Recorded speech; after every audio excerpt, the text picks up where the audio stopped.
We have Vitsa from Xaman. Hello. Hello, man. We also have Philip, our Chief Product Officer here at Flare.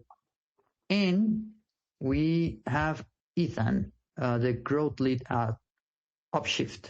So we are waiting for our friends from Clearstar. We are working on that behind the scenes. But in the meantime, I want to touch base real quick with you, Vitsa. First of all, please correct me if my pronunciation of your name is not correct. I want to get that right. But I wanted You to already ask got it you. right. Oh, amazing. Good for me. I was wondering how, well, these past days have been intense, isn't it? Very. It's an endless streak of intense days, but I'd say the launch together with Flare, the smart account launch, the yield on XRP launch has been definitely the most amazing thing of in the relatively stressful days.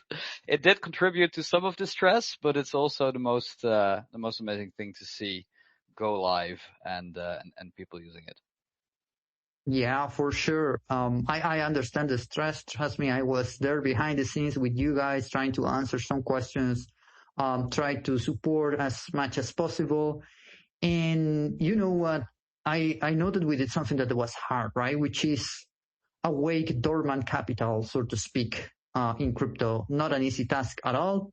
And of course, people have a lot of questions. So if you're listening to this right now and you're an XRP holder, please make sure to stay until the end because we are going to clarify absolutely everything that you need to know from the perspective of the technology, what is Flare Smart Accounts and how it's working behind the scenes. But perhaps something that most of you have been asking about is what happens with the fees, how is the yield being generated, what to expect for the future, safety, everything that you guys have been asking. I've been monitoring social media for the past couple of days, and we have quite an interesting lineup of speakers that are here ready to provide answers. And that's amazing, right? So while I think I have a request here. Let's see. I am not sure if this is the right person. Dear Flare Intern, I'm gonna ask you to please check out the right speaker for Clearstar. And in the meantime, I'm just gonna move forward and I wanted to touch base now with Philip. How are you doing, Philip? How did you live these past few days with the launch of Flare Smart Accounts via Xaman?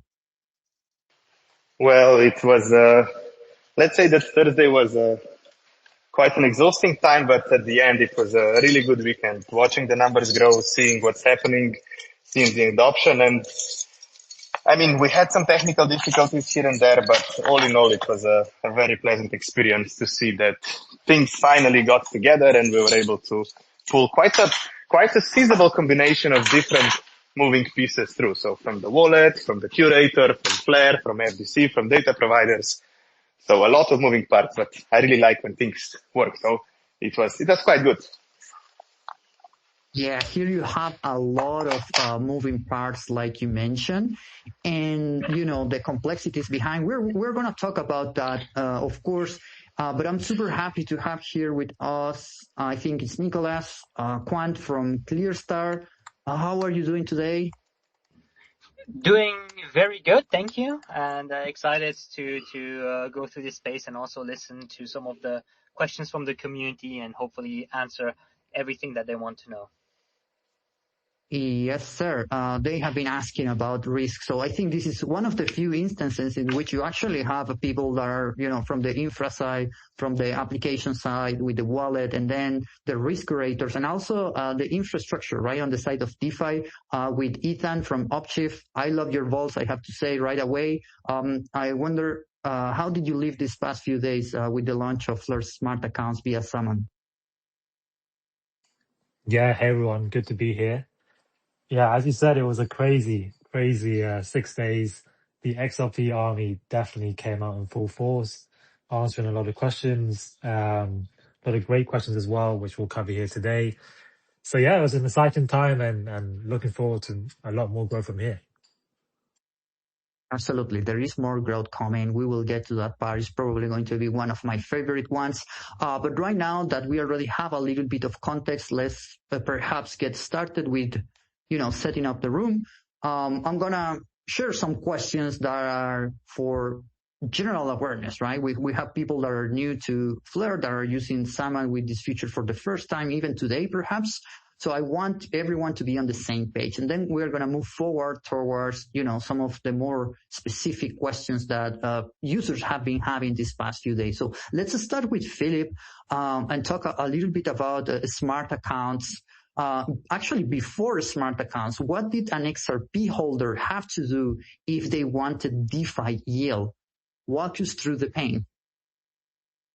Yeah, so beforehand it was quite a painful experience, and maybe to point some fingers, I would think that the beginning of when we started thinking about smart accounts was our call with Xaman, where Vice pretty much said, "Nope, we're not going to integrate another network to allow this. We need to find a solution that's going to allow people to do this immediately from their own network without having to go through another one." So before that, you had to deposit to somebody who pretty much curates a fund and then pulls all your funds out, or you had to go, at least in the case of Flare, you have to use two wallets, one that supports XRP Ledger and another one that supports an EVM network. We obviously had wallets that supported both, but most importantly, you had to have FLR for gas on Flare side. You had to be pretty much knowledgeable about the EVM, the ecosystem, and so on the other side, and also be able to procure the necessary XRP.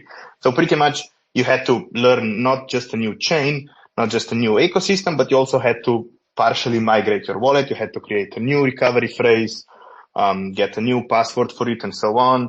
You had to get new either custodians, or you had to have somebody to put this phrase there. So you had to do two things in parallel, which is annoying, full of problems, and so on. So that was the problem. So you had to pretty much constantly jump between two ecosystems, and you never really know where you are, and you should be able to do this much, much simpler. Yes, exactly. You should be able to do this in a much simpler way. We have enabled that, but still we have people asking, right? Asking questions that I think are valid, because it's the first time interacting with it. They probably don't know much about the fAssets system that Flare has been building for the last couple years, actually. So a lot of them are just wondering if like FXRP is just another wrap token that could, get hacked via, a breach hack. And if you could perhaps break down what's actually different in terms of like security. Yeah, so we here take a very, very strict look on security, where we make sure that things are properly secured and things are really where they should be. So that's why maybe some people think that we are slow, but this is necessary. So that's why for the FXRP, we pretty much went the whole route of making sure that not only is the network itself fully secure, so we have a proper network of validators, the staking system, making sure that anything that's happening there, your delegations, everything there is really properly secure. And the most important part is FDC, where not only is there somebody looking at this, there's always the whole network of validators, pretty much the whole stake that is in the network itself, looking at another network and through the system of FDC, so through decentralized system of attesters, where every validator also has to be an attester, is checking what is happening both on XRP Ledger and on Flare to make sure that nothing goes undetected. So we pretty much set up this to make sure that the whole network, the whole security chain has the same security assumptions and is secured by the same amount of stake in the whole system, which is quite feasible. So that's everything. And obviously you're never paranoid enough. We make sure that on top of this, we have a lot of monitoring, built both custom in-house, and we also have quite some feasible security partners, for example, Hypernative, that is constantly monitoring this. There's a bunch of folks constantly on call and so on. And I do think that some of the amount of FXRP we've seen flowing in, so we have just a bit over 120 million units of XRP coming in, is due to these huge security implications and our huge focus on security. So it's not yet another breach. It's a breach where we really made sure that it's secure and non-custodial. So that's why things take a while, but either you do it properly for the first time or you have to do it twice. And we have no intention of doing it twice. Yeah, so connected to this, because I think, this is something that always confuses users at some point.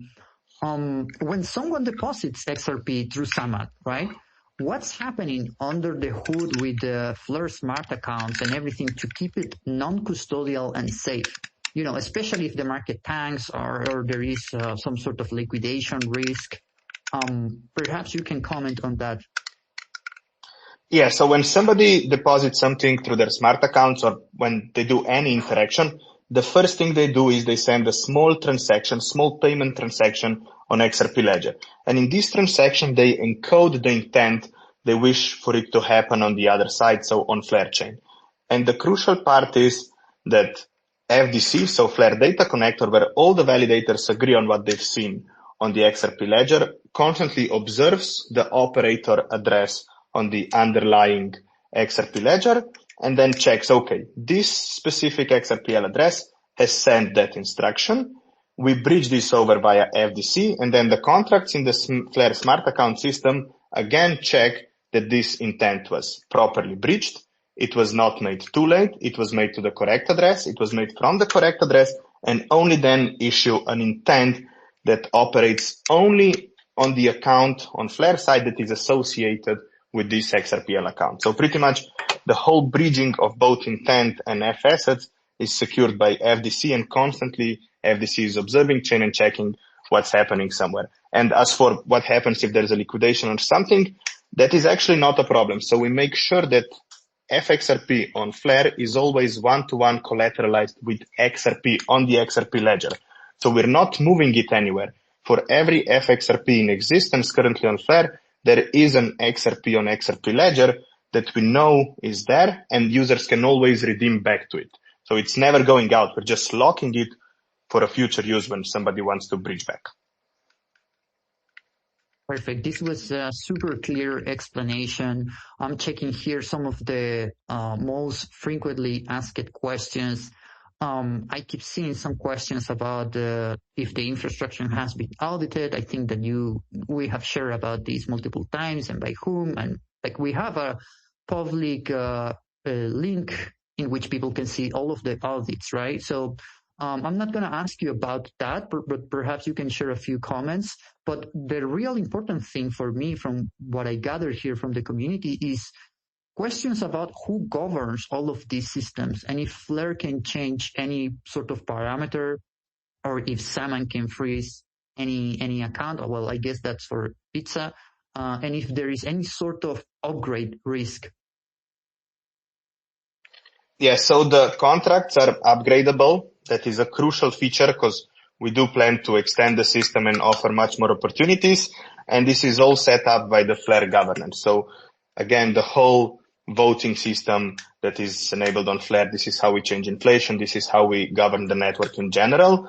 As for audits, all the code we put out is externally audited and also internally audited. So we really made sure that those things are properly secure. And on the Xaman side, it's a non-custodial thing. So I believe that there is no way for anyone to go there, but I'm pretty sure Vice can opine on this. Perfect. And well, I think that we have clarified a few things about, the underlying technology, how we are simplifying things, the security measures and the security guarantees that you can expect as an XRP holder if you're coming and, experience the yield via Xaman essentially. So I want to move forward and talk with Pizza. We have, I think you have around 500 million XRP active just in the first weeks of 2026, which is quite impressive. So that means that there is a lot of value sitting in wallets. Is there anything in particular that, those users actually have been asking for?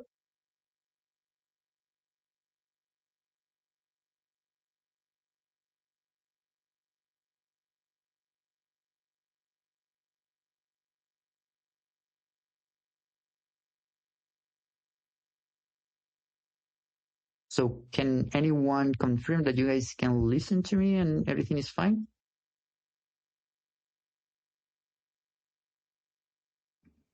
I mean, I can hear you just well. Thank you. Let me check real quick here on the chats if we have any issues with Vitsa. I don't see any issue. So, Vitsa, are you with us? Can you confirm?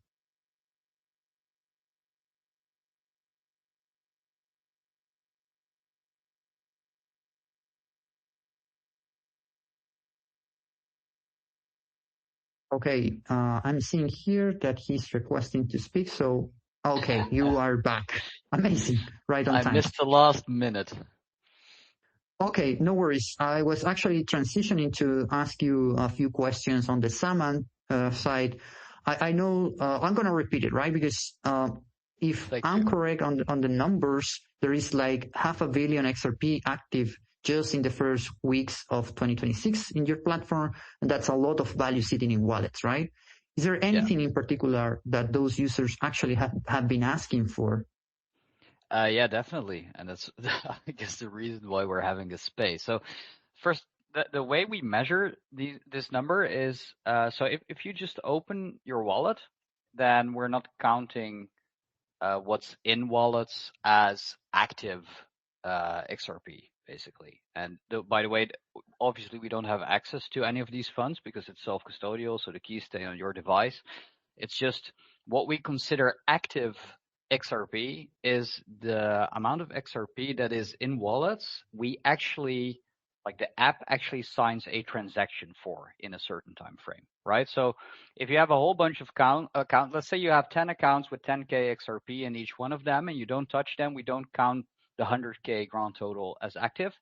If you use 2 accounts and you transact anything at all, that's 2 times 10. So then we count 20K XRP towards active XRP. So the 500 million XRP active in the first weeks of 26, that means that this is XRP that's in wallets that are actually being touched, actually being used. So these are active XRPL users and active XRPL wallets. That's not just people holding, that's people actually transacting. So, and that's an important metric to a chain, right? It's like you can't have like endless amounts of dormant capital because it doesn't really contribute to using the network. So for a very long time, the only thing we focused at, and the only thing we really considered, and the only thing we really felt was within reach of us contributing to the network and to the users and the users interacting with the network was active XRP. And then at some point it hit us that while we are catering everyone who's already active, there's a tremendous amount of dormant capital on the XRPL. So that's XRP that is in wallets. And we know that the specific R addresses with their certain balances are imported in Xaman. We can't do anything with it, but we know they are users. And the amount of XRP in dormant wallets, so dormant capital in the XRPL, is several times the amount of active XRP. And we've never been catering to these people, and we never really understood or realized how we can help these users, what we can do for them to make it more interesting in this space, to actually give them a reason to use our app besides just keeping their funds safe. Because that's what we do best, right? Just keeping your funds safe, making sure you can safely interact with the XRPL.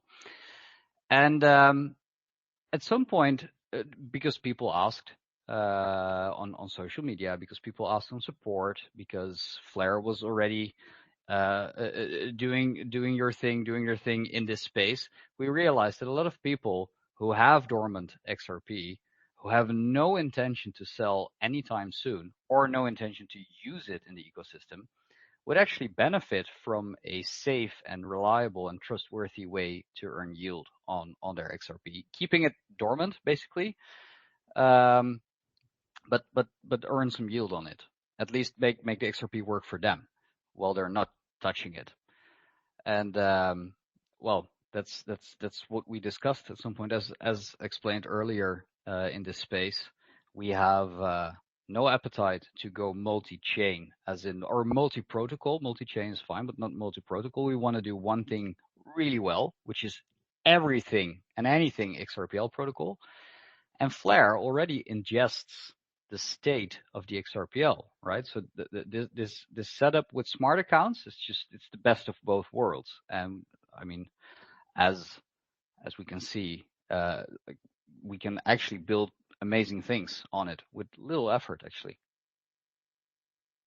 Yes, sir. We can build amazing things. And like you mentioned, this is like the best of both worlds, right? We have put a lot of effort in explaining how that works and, having all the liquidity, all the programmability, the data, and all of that.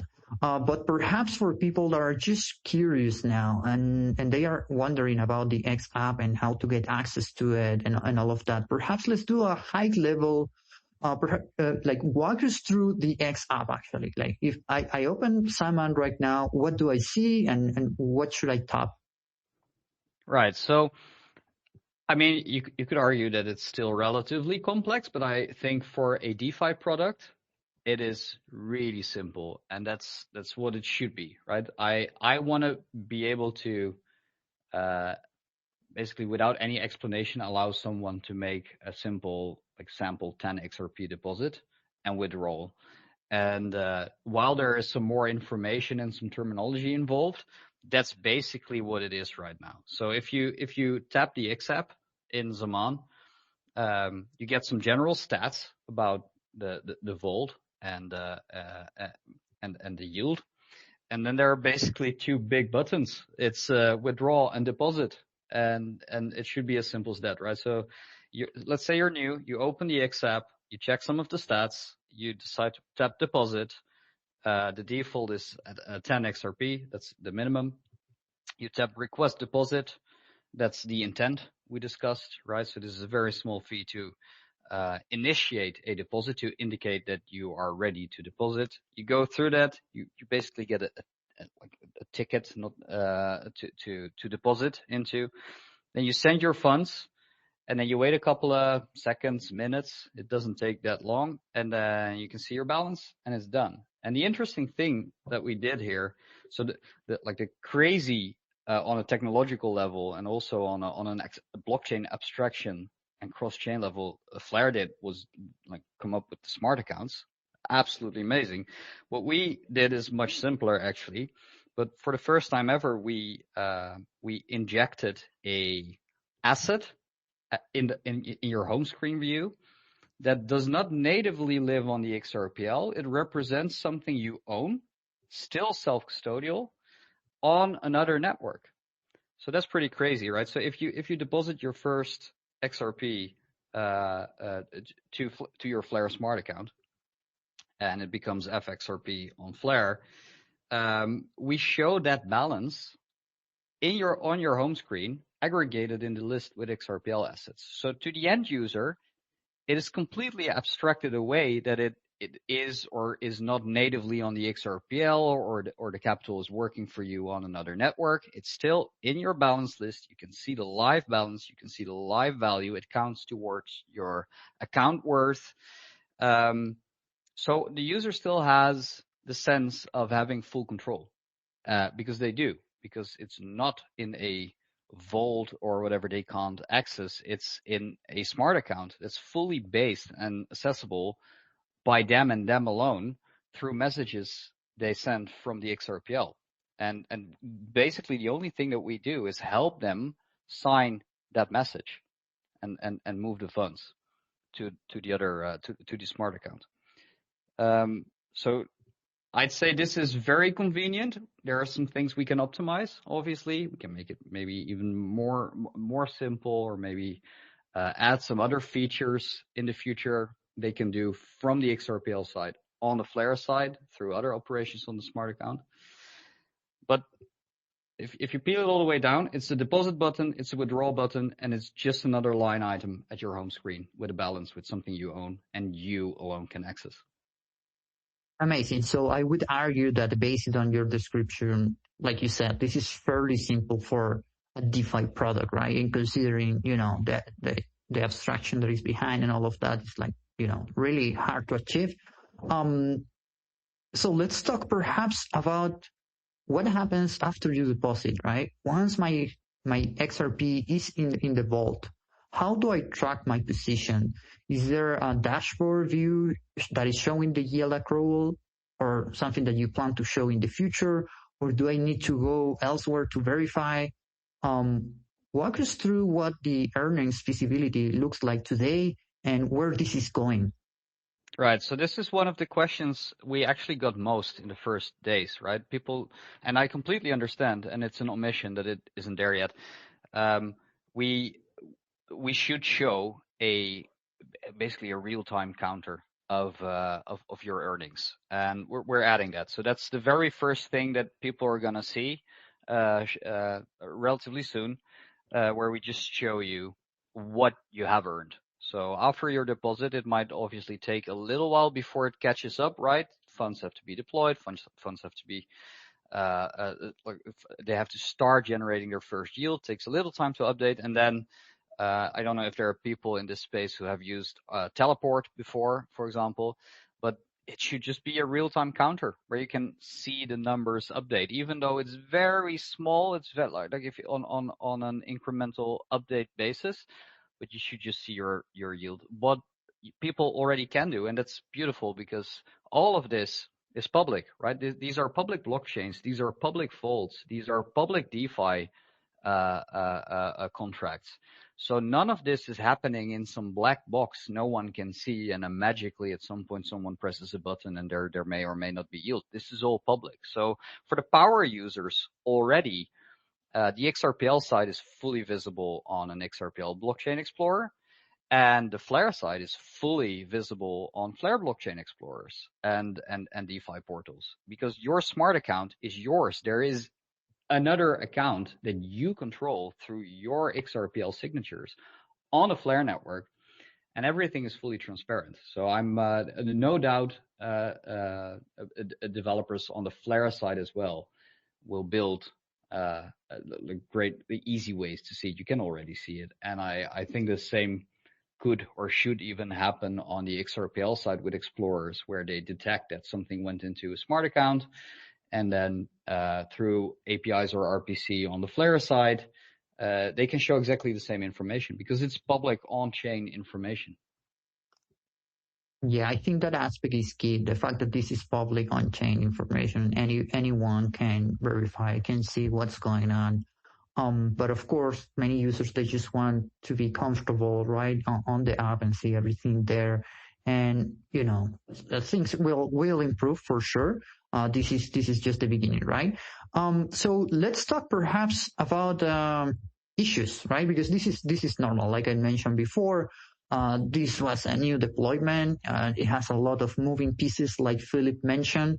There was some sort of downtime at some point.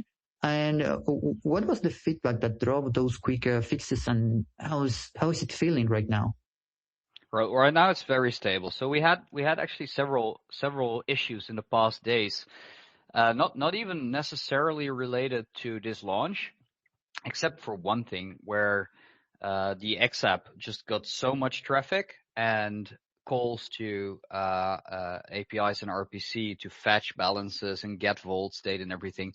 It just started like stacking up and queuing, and at some point it became sluggish, and then it became unreachable, which is the scaling issue, right? So that was an easy fix.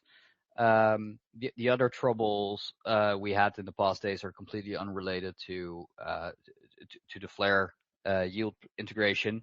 It's simply because our presence in the Middle East is running from a data center that actually went offline due to the recent tensions. So we had to reroute that traffic. Again, latency, some downtime, but the most important thing here is that like funds are always safe. It's still self-custodial. You are still in control. We are basically just the user interface, right? And just be transparent, communicate, fix it as soon as you can, keep people posted. Transparency. Transparency always. And speaking of that, Are there any geo-restrictions? How does that affect XRP holders around the world? So we don't, I mean, again, self-custodial product, right? So anyone who can connect to a blockchain, anyone who can connect to an API, anyone who can reach the internet, can reach whatever is necessary to interact with your own funds on chain. Obviously, people have good reasons to use Xaman and use our X app infrastructure because it's safe, it's convenient, it's trusted, it's an integrated experience, and we don't block anything on a geographical level except the things that are already, everything's going through Cloudflare. So you could argue Cloudflare is a single point of failure. And if there are certain security rules in the default Cloudflare rule set restricting access from anything, then people will have a hard time using X apps, for example. The app will still work if they can still reach the XRP ledger, if they can still reach public nodes. They can still access their funds.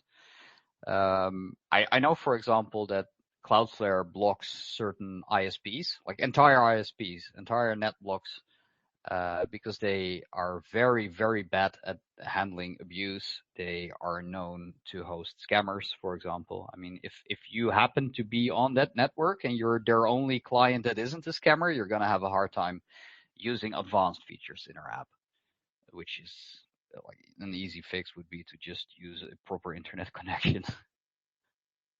Yeah, I get it. And I think that a lot of people, sometimes they kind of forget that self-custody also means like you're responsible for the things that you're doing with your funds and everything, right? So you should also,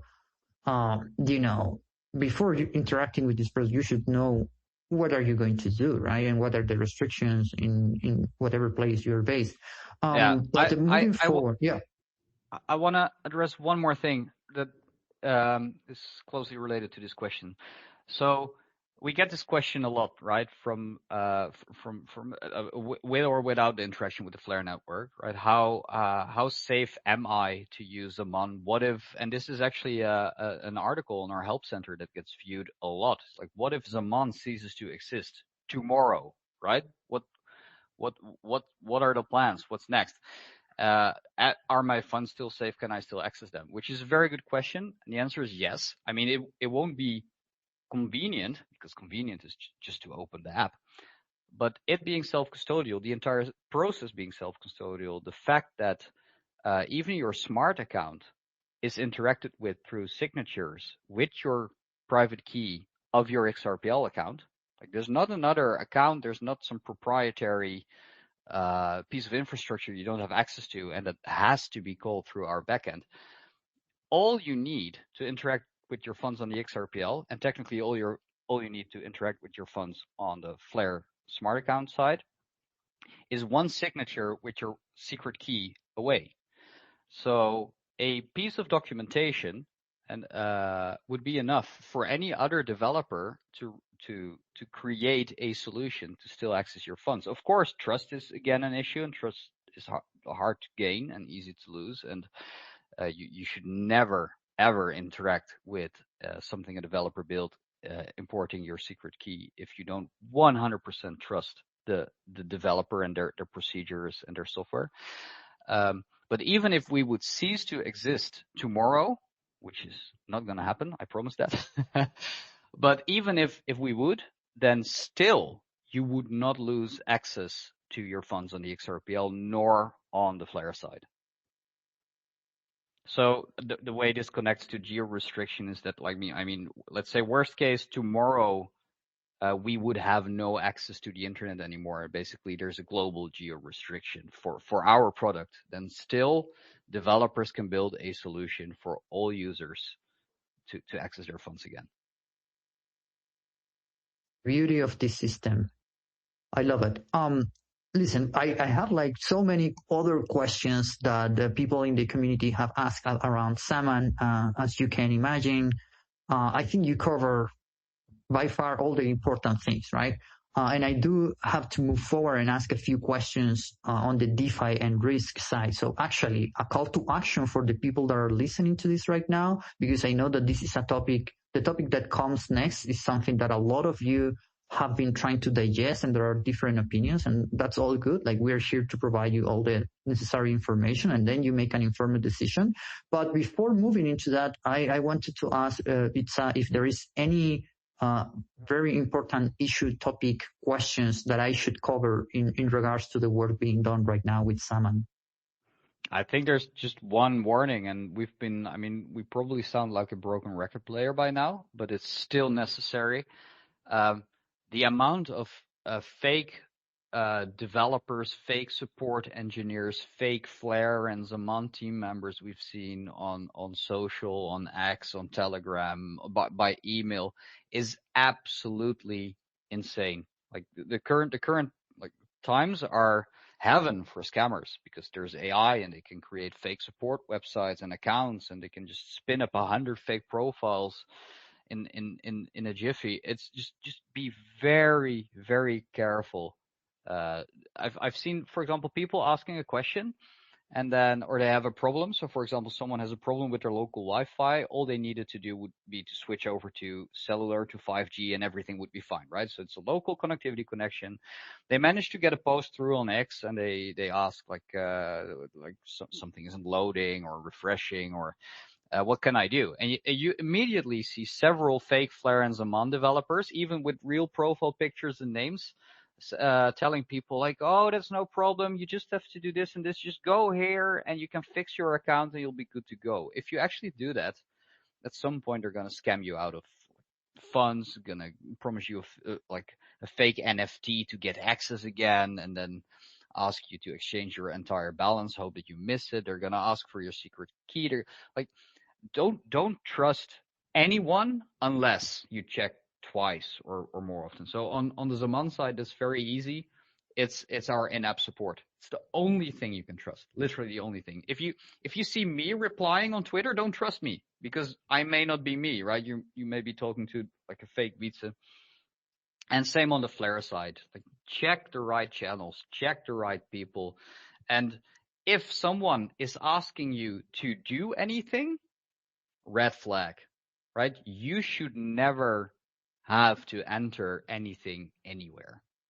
And definitely not your secret key. Just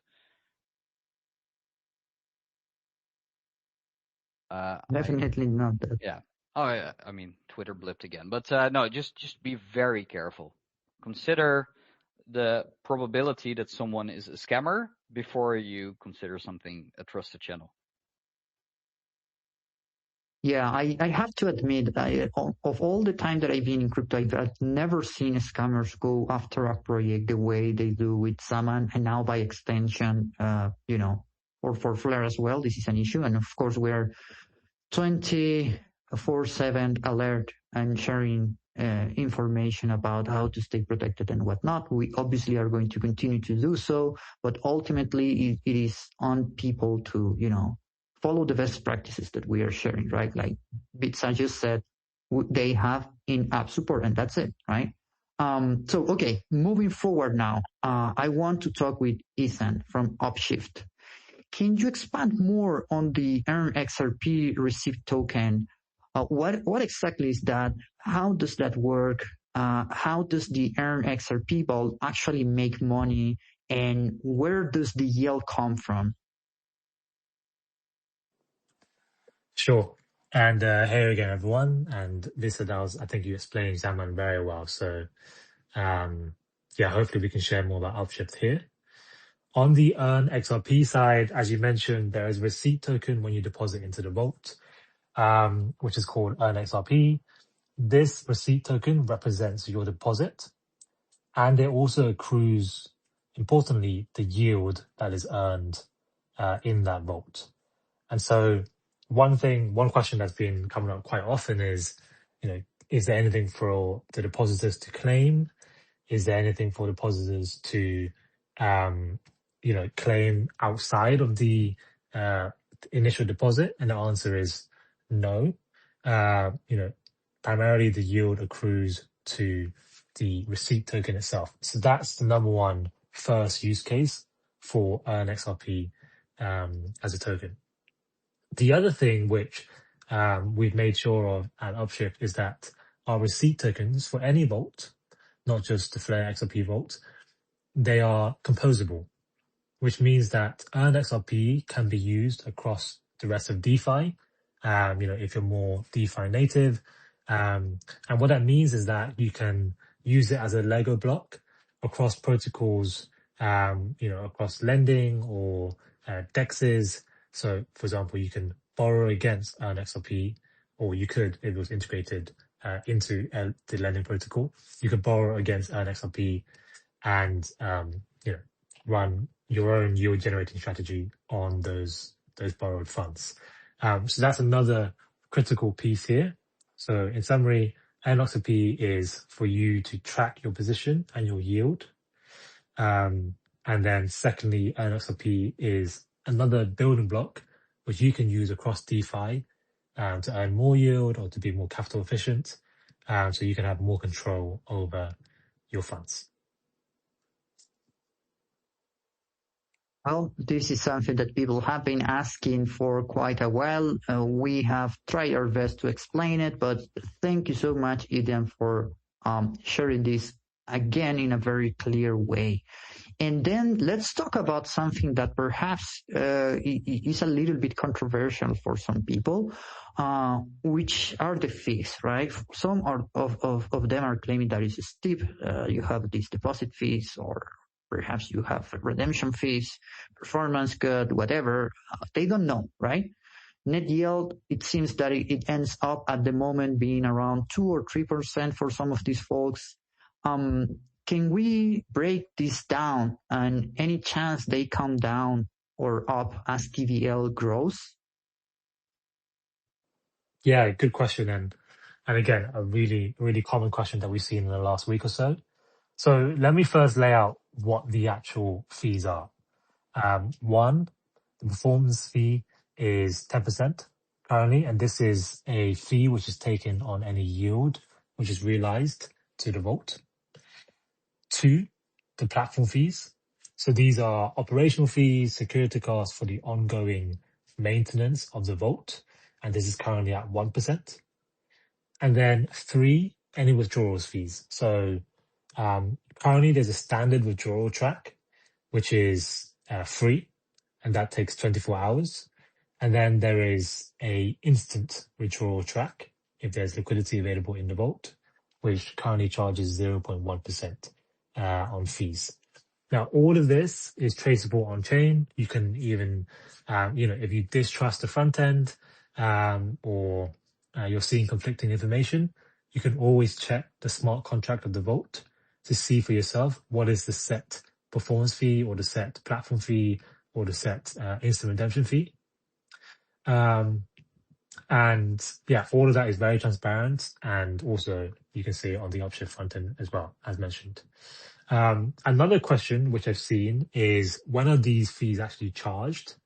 And I know a lot of depositors are probably worried that when they when they withdraw, they will see a massive fee at the end, which they were not expecting. And this is not the case. So what happens is the platform fee is charged once daily, and then the performance fee is charged whenever the yield is realized to the NAV of the vault. And so both of those fees you do not see when you withdraw.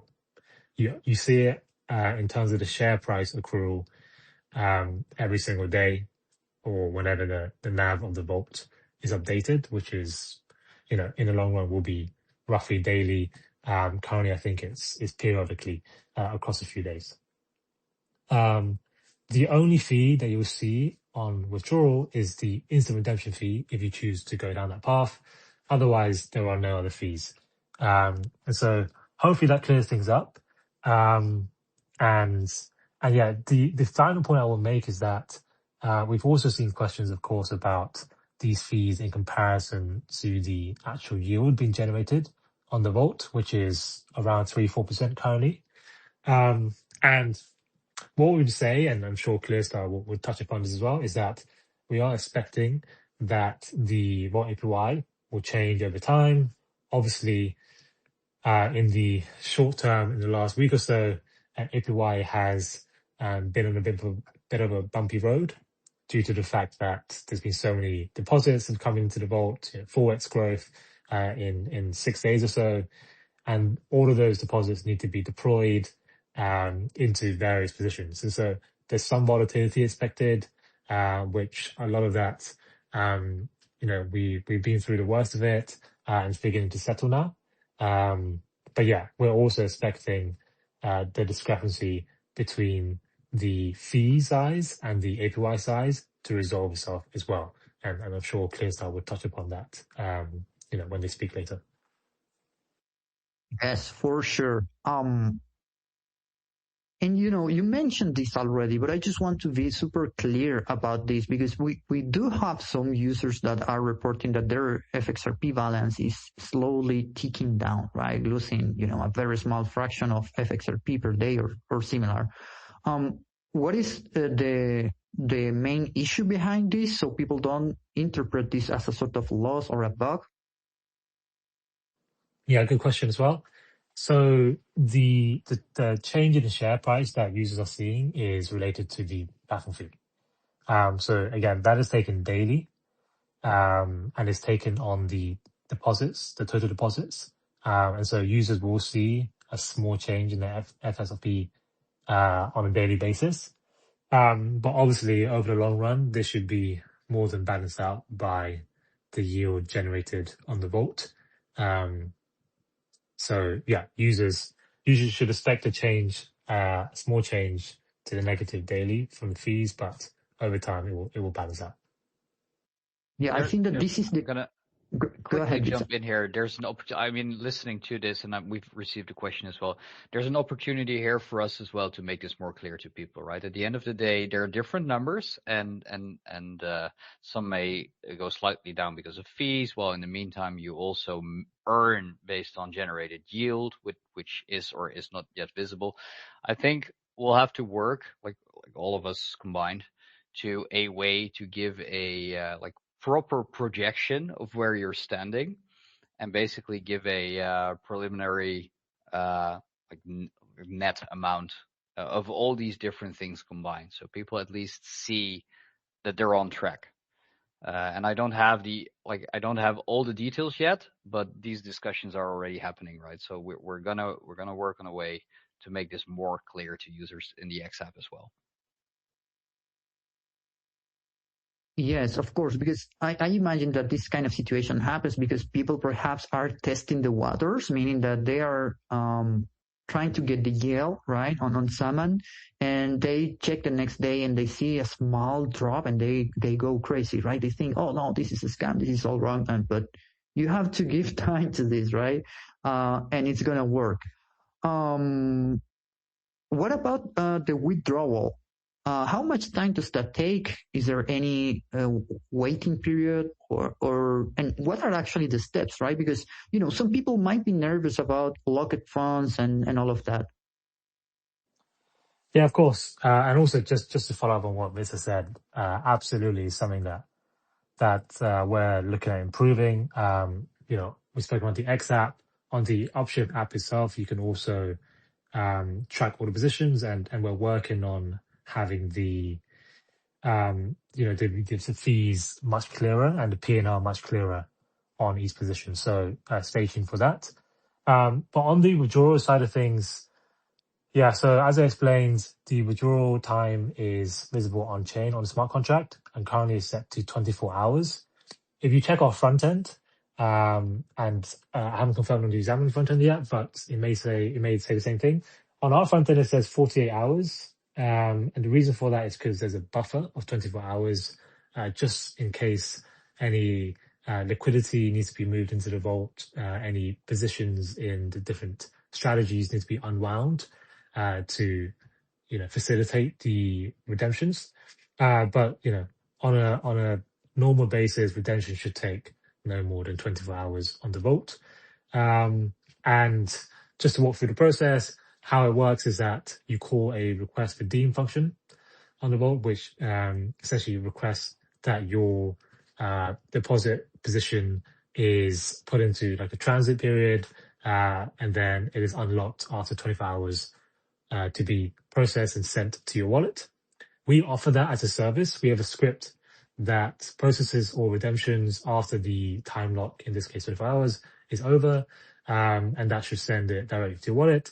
If you want to process it yourself before our script gets to it, then you can do that yourself as well via the smart contract directly. Obviously, a major theme here is that these funds remain self-custodial. So, of course, you have full control here. But yeah, we do offer that service as well. So in summary, 24 hours with a slight buffer for any liquidity that needs to be moved into the vault. And then the control remains with you guys, the depositors, and you can process this claim yourself once the time lock is over. Okay, and just to be super clear about the claiming part, this is not a manual thing, right? Everything is automatic. Yeah, we send it automatically. We have a script that does it automatically. I'm just saying, if you want to do it manually, you can, because you have full control of your funds. Perfect. This is a great point. Thank you so much, Ethan. I want to move forward now and talk with our friends at Clearstar. Because Clearstar, let's get started by this. Clearstar is a name that will likely be new to many XRP holders. So can you provide a brief introduction, the background and which assets do you curate? Yes, sure thing. Thank you for also having us in the space. For those of you who don't know, Clearstar is a risk curator. We're actually now, thanks to you guys depositing, we went from the 11th largest risk curator to 10th largest curator worldwide. And we're basically a curator that is based in Switzerland, and our whole philosophy is kind of rooted in Swiss culture, meaning that we really focus on precision, prudence, excellence, and risk management. Basically, to keep it simple, we bring institutional grade due diligence, monitoring, execution, etc. to decentralized markets. Well, that sounds very interesting, to say the least. And can you walk us through where FXRP is actually deployed right now? Like which protocols on Flare, what types of positions, and can users verify all of this on chain? Yes, of course. Thanks to the great products from Upshift that Ethan also kind of mentioned before, you can actually go on Upshift's front end and see all of the positions that we have. You can, even if you don't want to see it on their own front end, there's a wallet address or vault address, I should say. So you can also use DBank or any other explorer to kind of see where the vault is currently allocated. Currently, the vault is deployed across, I think, 8 different chains and 16 different protocols. The biggest ones, I think some of you might also know, is we're on Kinetics markets. I think I saw them also earlier here in the space. Enosis. We also have some stuff on Morpho, or technically the Flare deployment, which is called Mystic, and also a bunch of other protocols, because we're not just, even though we're mainly on Flare, we're also deploying things in a multi-chain manner as well.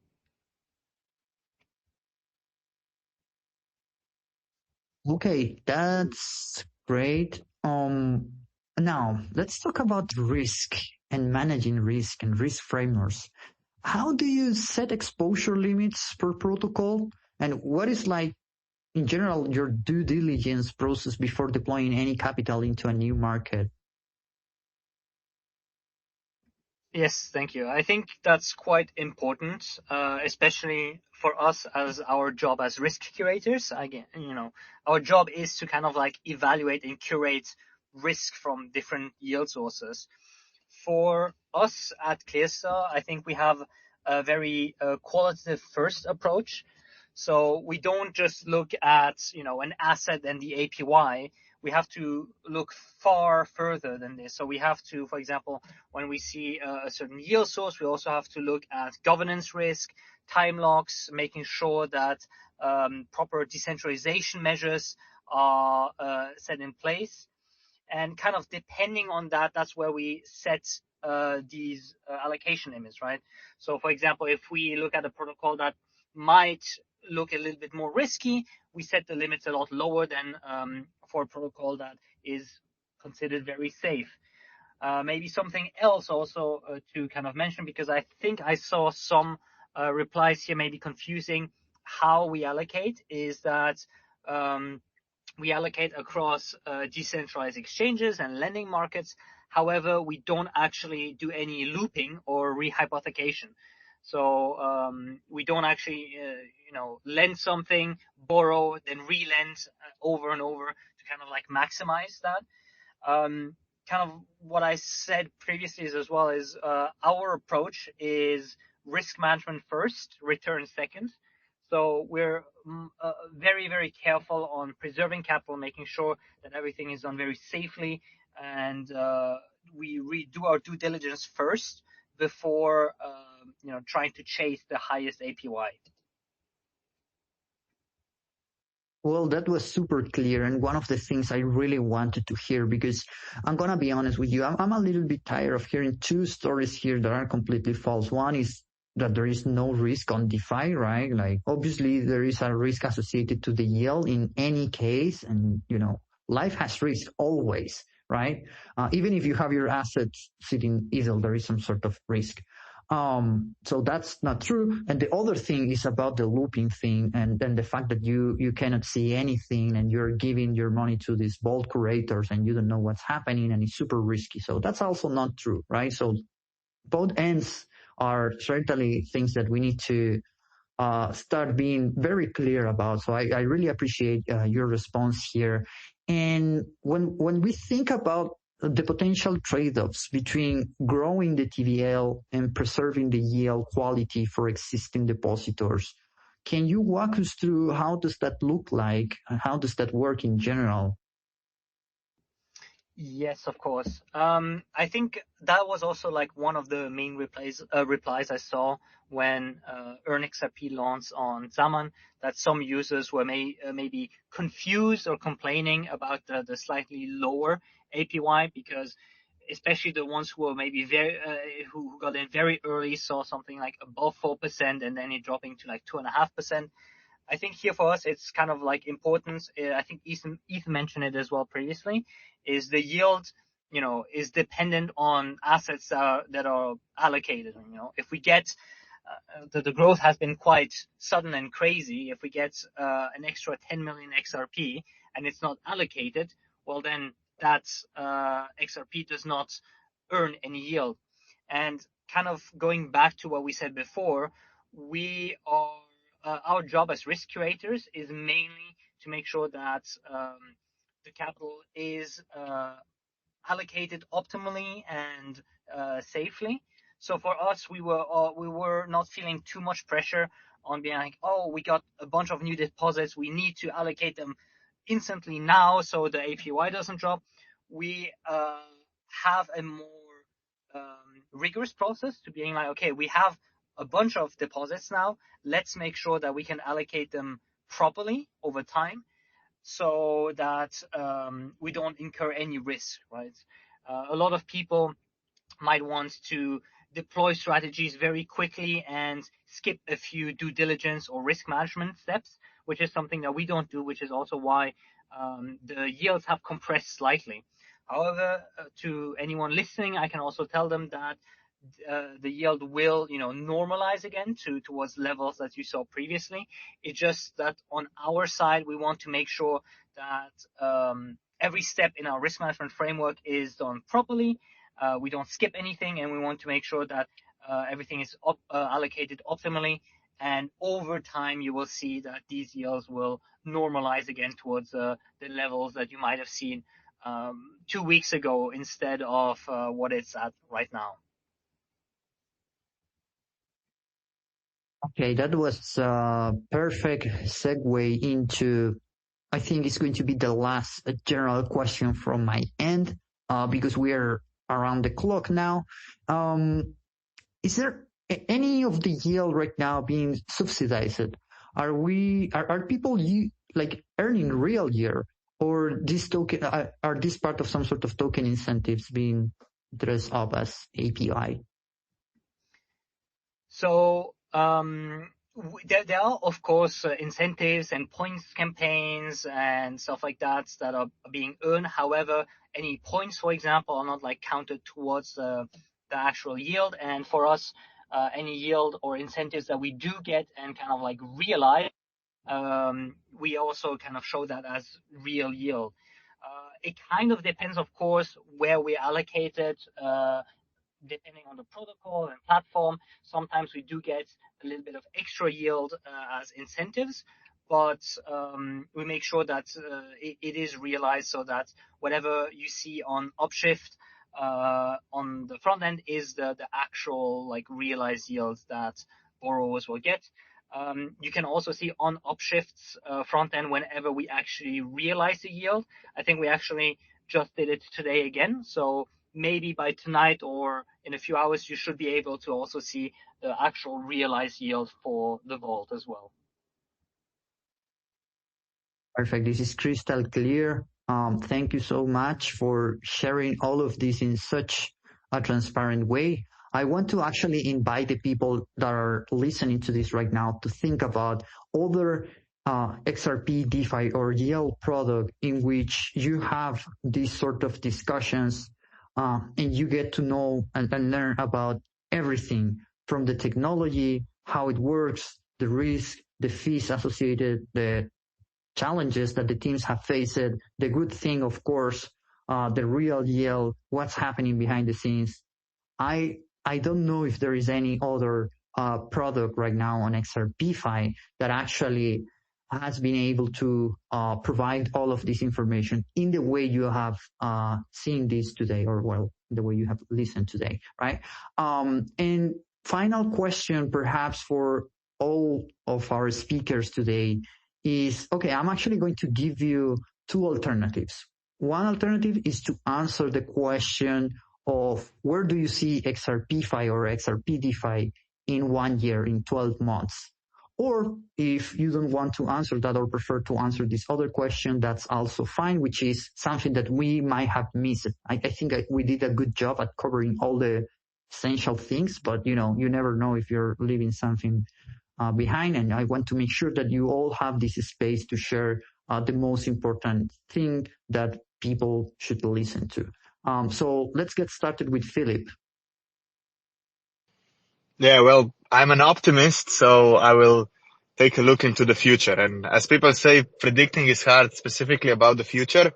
But no, I think the next steps are pretty obvious from our side. So these smart accounts have been used to get a very, very condensed view of what you can do in XRP DeFi, so specifically to get yield.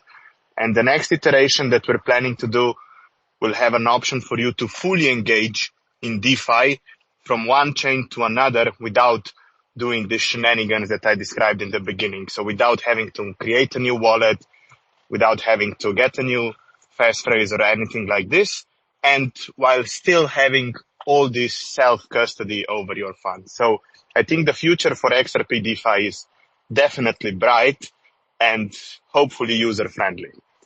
I think that's how I would end it. Amazing. For sure it will be user-friendly. We are already on the right direction. Next on the line, Pizza.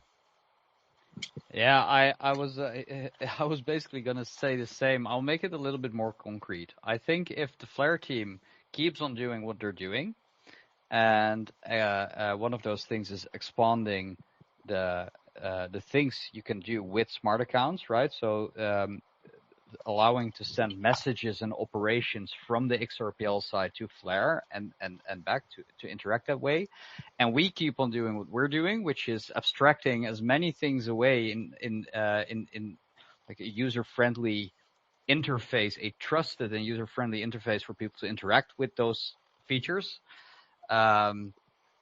We're going to reach the point where it's still trusted, it's still self-custodial, it's still within the same ecosystem, but people don't have to worry where exactly they're interacting with. They can just go to one trusted place and interact despite the chain, the network their funds are on, and they can trust that they can always access it. It's always there.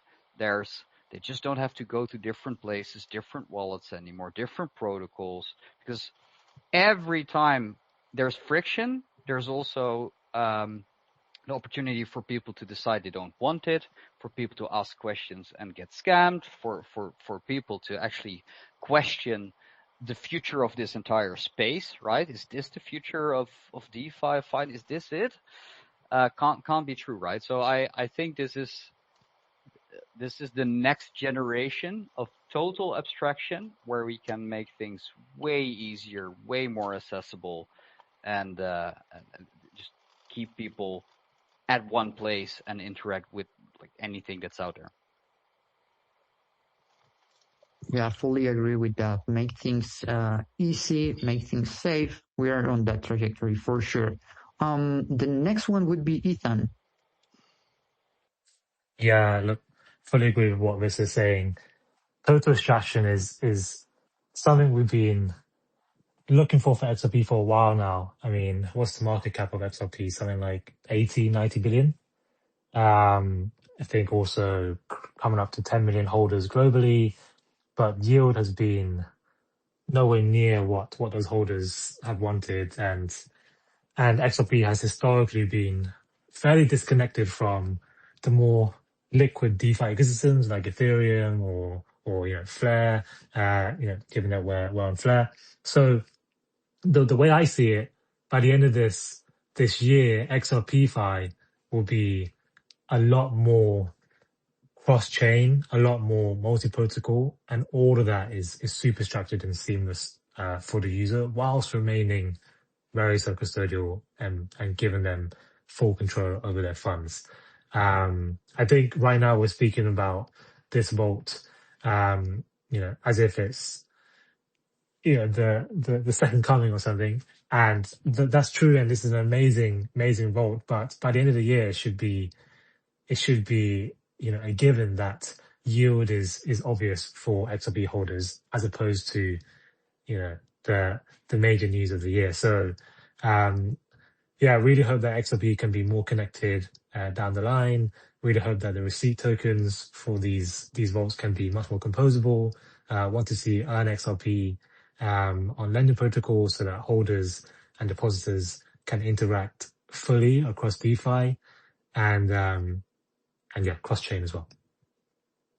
Can I add one thing? That's basically summarizing what you just said, which I fully agree with. I think, just to go back to one of the things I said earlier during this space, I think the goal for the XRPL ecosystem should be, will be, or basically now is to turn dormant capital on chain into active capital without people having to worry about it, right? So there's a ton of idling capital on chain, and we can, as an ecosystem, we can make that work for our ecosystems while getting better from it in the process. I think all of this goes to making dormant capital work in the DeFi space, which is basically what you said.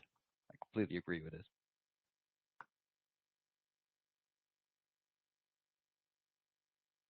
And I hope that some of the exchanges are listening to this as well, because there is an opportunity for them as well.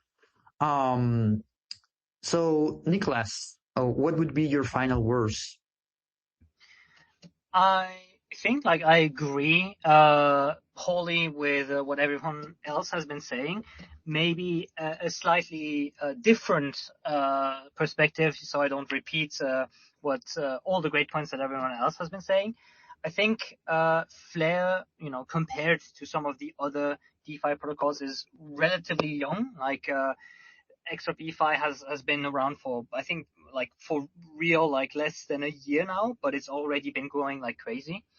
And I think it's also quite important to realize that as XRP DeFi kind of matures, it will also become slightly more complex behind the scenes and does require, a lot of parties to kind of work together, just like how we did now here, where we are working together with Upshift and Flare and Xaman to kind of bring to retail users like a very easy to onboard solution. Even from our side, when earnXRP launched on Xaman, the inflows have been actually a lot higher than expected, just because I think it was something that was also mentioned before. All that dormant capital is now kind of coming on chain and alive, just because the barriers to entries are a lot smaller.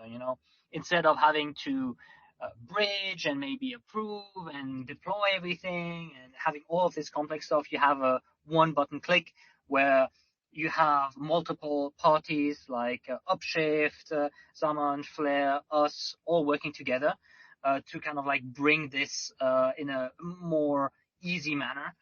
And if maybe also any of the listeners are kind of curious about it, I believe Flare and we also kind of wrote an article, like an X article, that kind of like shows how all of this is connected in order to bring earnXRP to users in a simple manner. And I do think that is a trend that we will continue to seeing, where reputable actors in XRPFi are going to be working together to give the best products available at the lowest friction possible to users.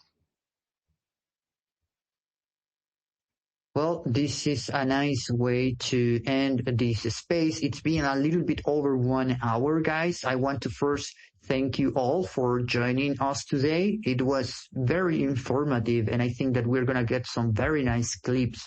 However, though, I'm kind of tempted. I want to see if I can put on the spot to our Chief Product Officer, Philip, and ask for a little bit of alpha. Give us the good stuff. Well, we've done one good thing, which is enable you to get one-click yield for your XRP. And obviously, the next easy, user-friendly solution that you should get is lending. So let's see when we and Xaman and some of our partners can get you that. Okay, guys, I'm going to leave you with that. I know that this has been a very interesting and exciting space. Lots of good pieces of information. And if I can ask for a favor from the people that are listening right now, is please share this space with others so that, we do spend a lot of time explaining the same thing one time after another. And then, sometimes people start spreading misinformation. And for us, it's like, why do I have to spend so much time combating the same thing that has been said? So you guys have an amazing opportunity to support us and to support yourself in advancing XRPFi in the right direction by just spreading the word and communicating the right information, all of which has been shared today during this space.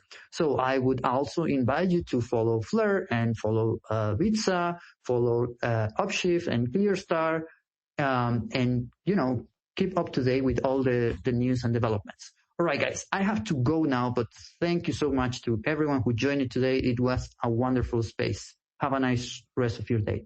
Bye-bye. Thank you. Bye-bye.